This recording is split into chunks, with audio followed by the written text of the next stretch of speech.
seconds. When you go to the store, Hey, Helen. guys, How many ball references are we gonna have and polls? Contestants, how you doing? Welcome to our show. Why don't you tell me how many people are going to be playing this game? You're a single player, is that right? All right, could you give me your name, please? As am I. One other thing, are you looking for a 7-question tournament game or more like a full 21? Cool, roger that. 30 seconds. Okay, your buzzer is the letter B as in better luck next time. For your research. Oh, my fault. Yeah. Make it happen before I blow a gasket. 20 seconds. Okay, 20 seconds. Pay attention here and don't screw it up. As soon as you think you know the answer to a question, buzz in, then you gotta hit the number that corresponds to the answer you want. You got that? 10 seconds. Good luck. Okay, after the show. All right, lose the desktop, please. Thank you very much. Go to black.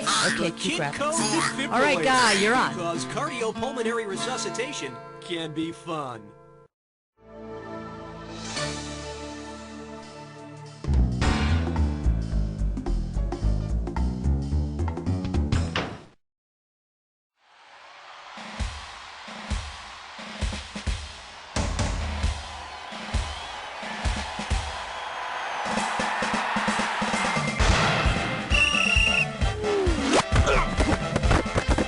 It's time for the show where high culture and pop culture collide. Woohoo! All right, how you doing? Nice to have you here. All right, you comfortable? Good. We're starting. All right, come on. We're number one. We're number one. The category is hot to trot, and this one's going to be worth $2,000. Those damn lawyers.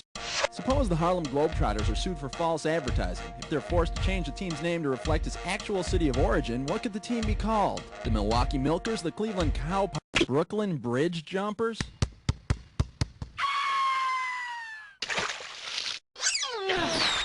Let's take a look at the big money answer. The Harlem Globetrotters were originally organized in 1926 in Chicago. The team's organizer thought the word Harlem would help potential fans figure out the team was made up of black players. Harlem? I thought the sign said harem. Does that mean there ain't any girls? How about it? Hit me with the cat. Down! Question 2! Here's your category. Freaky clowns. Right here, $1,000 for a right answer. Help me out here, because I just can't remember this. What did that one banner say on it? You know, the one that the guy who wore a huge rainbow afro wig was? The banner said John 3:16. Yeah! It wasn't any big religious statement. He was just trying to let his friend John know what time he was going to meet him after the game. Okie doke. Ooh, right in the threes. That's gotta hurt. 3. Here's the category. Baseball diamonds are a gal's best friend. And we'll pay out $3,000 for this one. Stop for a moment and imagine. It's World War II and your man is off fighting the Nazis. If you want to sneak out of the kitchen for the summer to play professional women's baseball with some other Midwesterners, for whom could you try out? Lansing Little Ladies, St. Paul Susie Homemakers, Decatur Petunias, or Grand Rapids Chicks? The Grand Rapids Chicks was an actual pro women's ball club during and after World War II. Yeah! They picked the name Chicks because the babes and the honey sounded too demeaning. You go, girls. Category. Score! Number 4! The name of this category is a swimmer who really packs his trunks. I'm paying out $2,000 if you get this one right. Wow, you should see this old trunk we found. I wonder what's in it. Let's see, there's an old Tarzan loin.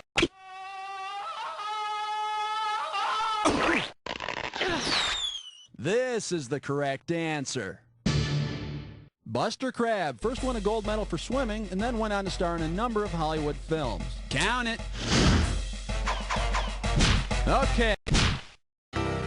Funwalk Fairyland. Funwalk Fairyland. Hey, that rhymes with Dundalk, Maryland. We're going to Dundalk, Maryland. And the area code for Dundalk, Maryland is 410. Woo! Hope none of you people get car sick because we're going on a fiber optic field trip.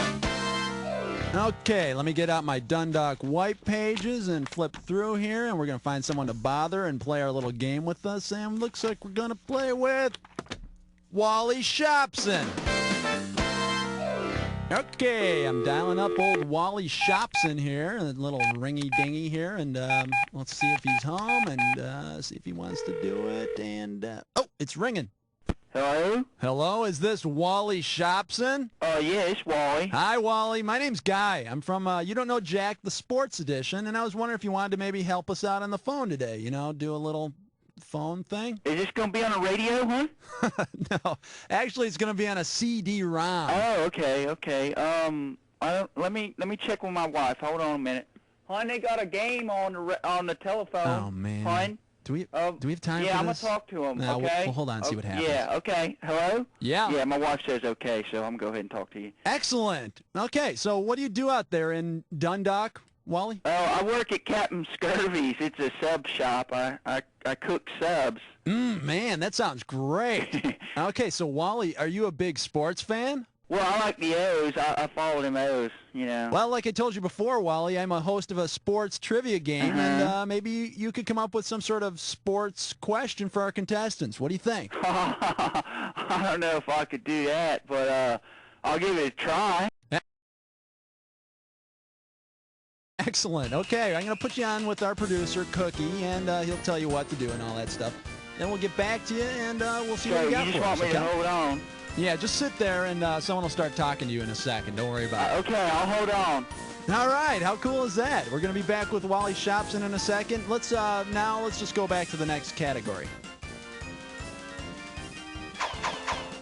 How about... Here they come spinning out of the turn. It's question 5 by a nose. The category, 9021 Love. Okay, $2,000 is coming your way if you get this one. Hey, it's like a lost episode of 90210, and I can't even believe Brenda's playing tennis with Dylan. In this heated tennis game, Brenda scores 3 times and Dylan scores twice. If you take the sum of their scores and substitute it for the last 2 digits of their zip code, what would you have? 90230, 90250, 90270, or 90265?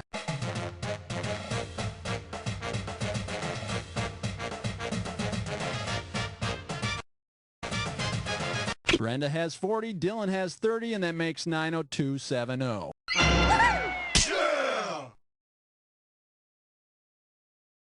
And after the match, Dylan aced her several times. Okie doke, give me a category. Uh-oh, best putts fits mine, whore. It's time for a Knickerclish Rescue. All right, now here's your category for this gibberish question. Why I don't like performance art. The opening value is $5,000. Now you're going to have about 30 seconds to solve this puzzle, but I'll be taking a little bit of money away every second and a half. All righty, tell me what phrase this rhymes with. Nursed brown gland in Nard's poo show.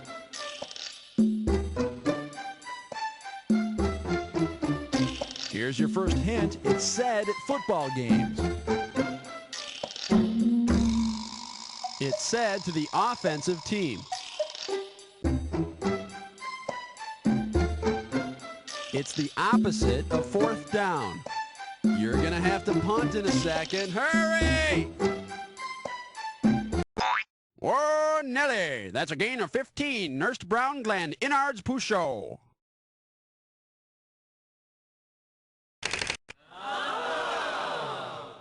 Pooh show? Sounds like you're watching a Buccaneers game. All right, come on, hit me. We need a cat. Tag team naked skydiving tonight at 7. And the category is, but can the big man sing? And this one's going to be worth $1,000. Okay, help me remember this guy's name. He led the NFL in rushing every season he played, and he never missed a game. He retired early to make movies and was one of a dirty dozen. Who is he? Earl Campbell, Walter Payton, Jim Brown, or Billy D. Williams? You got it! Oh, wait. No, you didn't. Here's what you should have guessed. Jim Brown of the Cleveland Browns is considered one of the greatest running backs ever. He quit football at his peak while filming The Dirty Dozen with Lee Marvin in 1966. And who could blame him for leaving football for Lee Marvin? Okay, pick a category.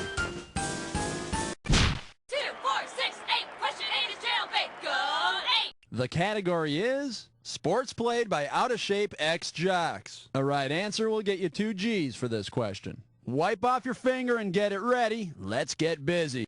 You and your friends want to play a good old-fashioned game of softball. Unfortunately, nobody has a regulation ball. Based on one of the game's early names, what might you use instead? No, you might use a watermelon if you were playing with Gallagher, but who would invite him? Well, in case you're curious about the correct answer, in the olden days, softball was called kitten ball. Games were played at night, in the belief that God couldn't see him if it was too dark.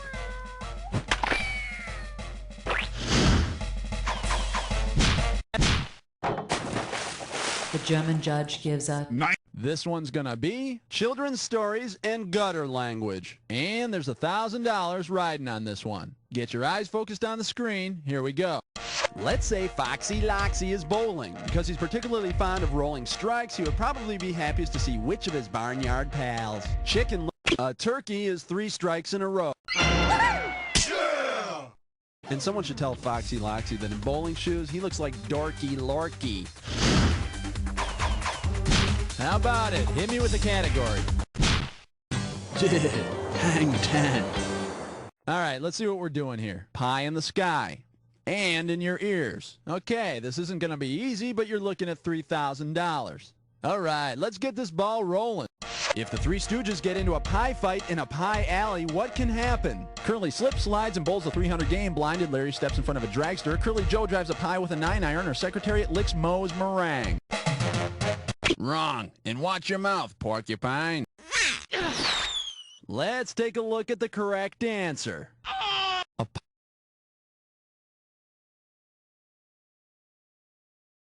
pie alley is a bowling alley that has good conditions for high scores. I'm not sure a bowling alley is the best place for someone with Curly's head, though. Hey, take your fingers out of my nose. All right, that's 10 questions down. For 10 more, let's go on to round 2. Okay, pay attention because all the sports questions in round 2 are worth more money. All right, let's go. Okay, we're back with Wally Shopson from Dundalk, Maryland. Wally, you there? Oh, yeah, I'm here. Great. All right, Wally, you got a question for us? Yeah, I came up with a good one, I think. Excellent. Let's hear it. U-T-L-Y, you ain't got no alibi, you love it. The category is nicknames. And we'll make this one worth $5,000. Put your finger on the buzzers. Here's the question. What's the official nickname of the University of Baltimore? The Krusty Krabs, the Po Boys, the Super Bees, the Stevedores. Is it Po Boys, Wally? Po Boys, they must be talking about Edgar Allan Poe. That's not right. He never went to the University of Baltimore. He didn't? Wally, looks like nobody got the answer. What do you say? You should have guessed the Super Bees. That's the official name of the University of Baltimore. Super Bees, get it? Man, Wally, that was a great question, man. Thanks a lot. That was really, we had a lot of fun with that. Well, I did my best. Well, that's all we can ask. So, Wally, just stay on the line and you'll get a prize or something. Okay, see ya. Okay, bye. Mr. Wally Shopson, everybody. How about that? Okay, let's move on to the next category.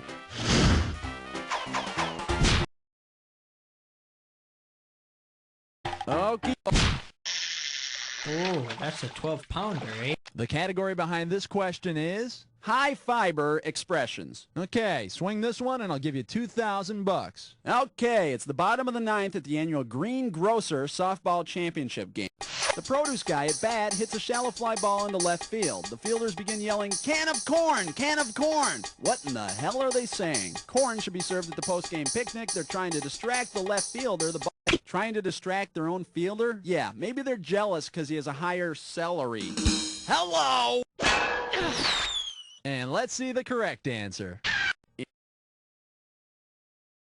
In baseball lingo, a can of corn is an easy pop fly, and it's usually a routine out. Of course, since they're grocers, maybe they're not actually playing with a baseball. I got it! Doop! Okay, pick a category. Uh-oh, West Truck licks 9 more. Once again, it's time for a ticklish Tesco. This gibberish questions category is... Who says there's no plot in these movies? Opening value for this gibberish question is 10,000 beans. Okay, now remember you don't have a lot of time here, so the less time you take, the more money you make. Okay, pay attention and tell me, with what sports phrase does this rhyme? Now don't let that punctuation fool you. If I cross tit, skin, a bun.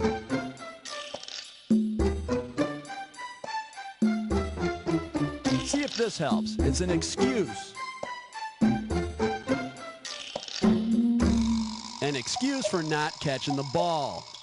How about, my bonus didn't go through? Don't lose sight of it.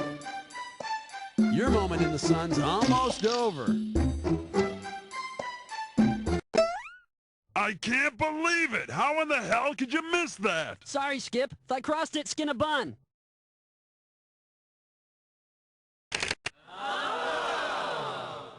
Okay, let me guess. You lost it in the monitor glare.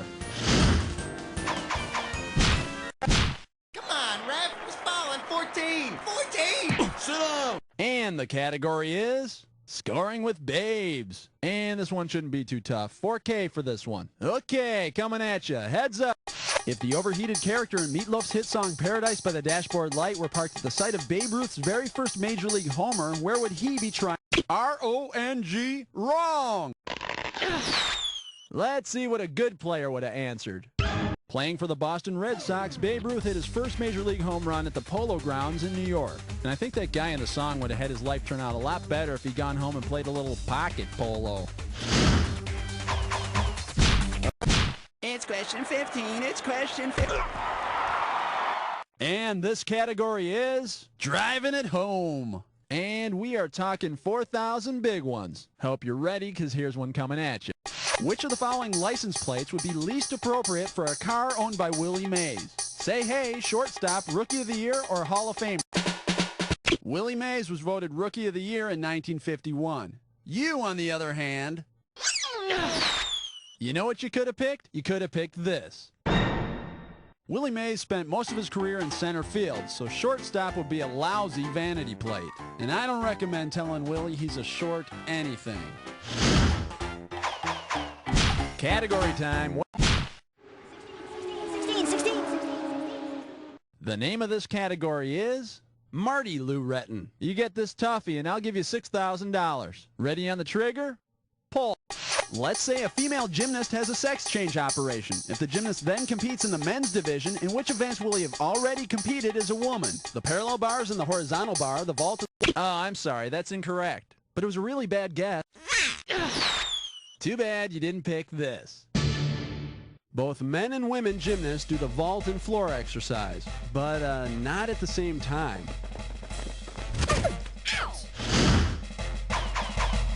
How about...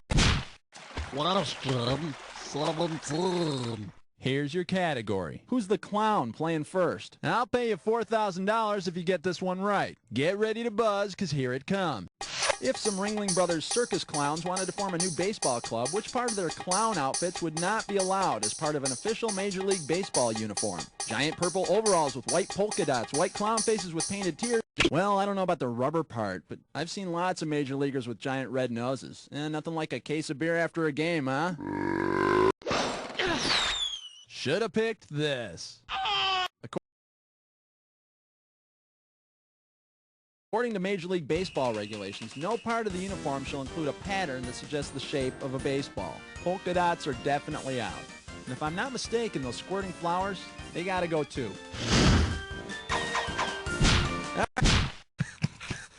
18.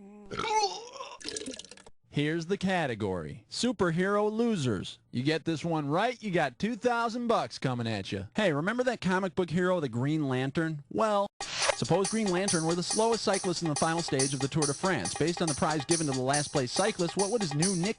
Nah, but you should have seen what he wore at the last Justice League golf outing. Woo! And here's the right answer. The Lanterne Rouge is a booby prize awarded to the last place cyclist after each stage of the Tour de France, so he'd be called the Red Lantern, although I think most people would probably just call him the Green Lardass. Okay, pick a category. 19 here! Get your ice cold 19! The category? A cup would have worked just fine. And this one is not going to be easy. $6,000. Hang on tight. Here we go. As you're receiving the checkered flag at the Indy 500, you notice that the official waving the flag looks exactly like what's on top of the winner's trophy. Who's waving you home? The checkered flag waver on the top of the Borg-Warner trophy is naked. So I guess that's not a gear shift in his pocket. Whoa! Okie doke. And the category is Eddie, you're golden. And this one's $4,000 for a right answer. Everything in place? Because here she comes.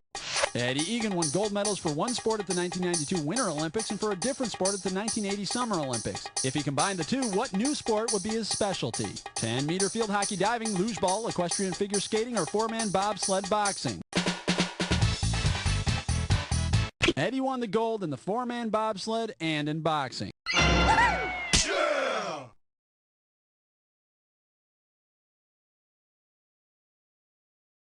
His sled came in first, but all of his teammates were unconscious. How about it? Hit me.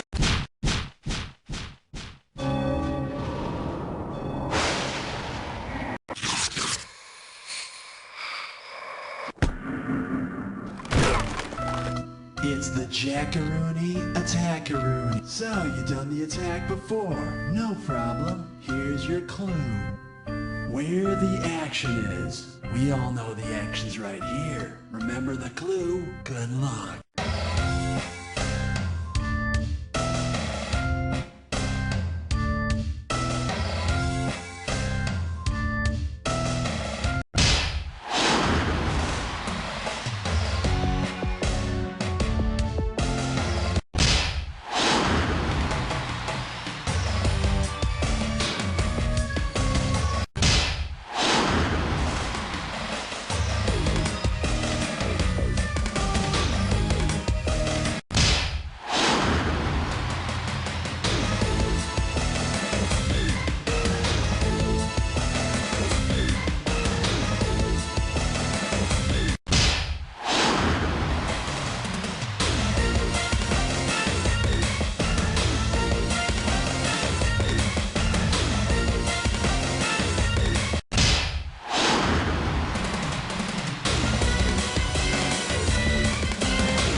You got a grand slam on that one! That's amazing! Let's check out your score! Players, just think, if you only got one or two more sports questions right, you could be at 0 right now and still feel like you played a lousy game. So don't sweat it, cause...